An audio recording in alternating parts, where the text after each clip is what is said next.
इस कहानी का नाम है हमेशा देर कर देता हूँ मैं। एक लड़की के ज़िंदगी में उसके पिता का बहुत महत्व होता है। कहते हैं लड़कियाँ दुनिया में सबसे ज़्यादा अपने पिता के ही करीब होती है। पिता वो शख्स है जो आपकी खुशी के लिए, आपकी हिफाज़त के लिए सब कुछ कर जाते हैं मगर बदले में कुछ भी नहीं चाहते। वो आपको डाँटते ज़रूर है मगर कभी आपसे नाराज़ नहीं हो पाते। वो जताते नहीं हैं मगर आपकी कामयाबी में पूरे गाँव में लड्डू बँटवाने वाले और आपकी परेशानियों में नम आँखें लिए रात भर जागने वाले ये ये पापा लोग ना बड़े प्यारे होते हैं। और शायद इसीलिए सबसे मुश्किल होता है अपने पिता को वृद्ध होते देखना।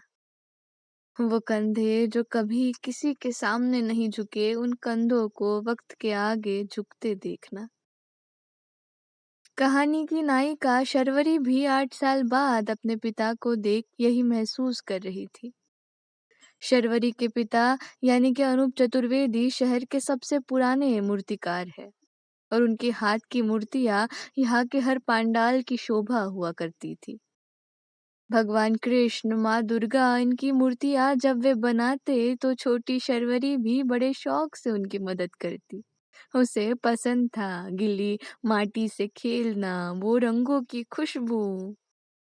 और जब कोई मूर्ति बनकर तैयार हो जाती तो शर्वरी उसे बड़े हैरानी से देखती। उसे ये किसी करिश्मे से कम नहीं लगता, वो अपने पापा को सच में जादूगर समझा करती। मगर आज जब अपने वृद्ध पिता के कांपते हाथों को देखा तो वो रुआसी हो आई। मन हुआ कि आगे बढ़कर उनकी हथेलियों को अपने हथेलियों में थाम लूं और वो असहायता, वो बेचैनी सोख लूं अपने अंदर।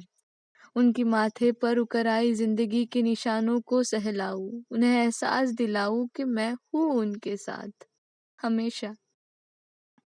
शर्वरी के दादा एक आर्मी ऑफिसर थे।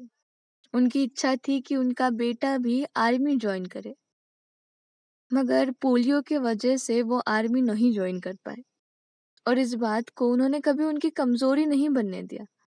वो जानते थे कि भगवान ने उन्हें एक बहुत खूबसूरत एक नायाब कला से नवाजा है, उन्हें एक कलाकार बनाया है और वे बेहद खुश थे इससे। मगर फिर कुछ ऐसा हुआ कि वे अपना आत्मविश्वास खो बैठे। बड़ी से बड़ी परेशानियों में चट्टान बनकर सबके सामने खड़े होने वाले ये शख्स छोटी से छोटी बातों से घबराने लगे। उन्होंने मूर्तियां बनाना तक छोड़ दिया। डॉक्टर्स का कहना है कि वे डिप्रेशन से गुजर रहे। वो इंसान जो कभी 2 घड़ी आराम से ना बैठा हो, उसे पूरा पूरा दिन गुमसुम एक जगह बैठे देखना शर्वरी का मन पसीजने लगा। शर्वरी अब अपने पिता के साथ ही रहने लगी थी, उनका पूरा ख्याल रखने लगी थी, उन्हें कभी बीते दिनों की बातें याद दिलाकर हंसाने की कोशिश करती, मगर मगर कुछ काम ना आता। हर हफ्ते एक नई उम्मीद लेकर शर्वरी अपने पिता के साथ थेरेपी सेशंस अटेंड करने जाती और मायूस ही लौटती। उसे कुछ समझ नहीं आ रहा था कि क्या किया जाए। उस दिन ऐसे ही अपने ख्यालों से जूझती हुई हाथ में दवाइयों की पर्ची लिए वो केमिस्ट शॉप की तरफ बढ़ रही थी कि तभी तभी उसका एक्सीडेंट हो गया और अब परेशान होने की बारी शर्वरी के पिता की थी। उन्हें जब इस बारे में पता चला तो मानो उनके पैरों तले जमीन खिसक गई हो। वो हैरान परेशान शर्वरी तक पहुंचे और एक अरसे बाद बेजान पड़ी उन आंखों से आंसू का एक कतरा बह आया।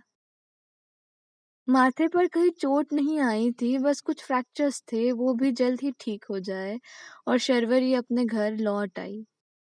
मगर इस हादसे ने उसे उसके पापा लौटा दिए थे। हमारे यहाँ प्यार जताना, रोना, ये सुख हमेशा माँओं के हिस्से ही आते हैं। पापा कभी खुलकर रो नहीं पाते, अपना दुख कभी किसी के सामने जता नहीं पाते, उन्हें हमेशा छुपा कर रखना होता है अपनी परेशानियां, अपने आंसू। और ना ही हम जानने की कोशिश करते हैं, मगर जरूरत है। ज़रूरत है माँ की तरह पापा को भी गले लगाकर उन्हें ये बताने की कि आप उनसे कितना प्यार करते हैं। उन्हें ये जताने की कि आप हमेशा उनके साथ हैं। और आज शर्वरी ने वही किया था। तभी उसके पापा ने भराई आवाज़ में उससे कहा कि हमेशा देर कर देता हूँ ना मैं हर काम करने में। ज़रूरी बात कहनी हो कोई, वादा निभाना हो, उसे आवाज़ देनी हो, उसे वापस बुलाना हो, हमेशा देर कर देता हूँ ना मैं। और वो दोनों फिर एक दूसरे के आँसू पोंछ मुस्कुराने लगे। बस इतनी सी थी ये कहानी।